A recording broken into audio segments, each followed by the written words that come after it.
సుబ్రహ్మణ్యేశ్వర స్వామి రూపానికి అసలైన అర్థం ఏంటో తెలుసా?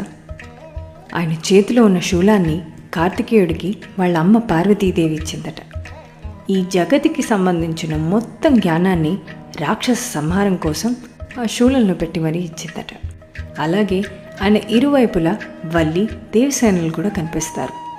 ఎలా అయితే ఆయన చేతిలో జ్ఞానశక్తి ఉందో అలాగే వల్లీదేవి రిప్రజెంట్స్ ఇచ్ఛాశక్తి మరియు దేవసేన రిప్రజెంట్స్ క్రియాశక్తి.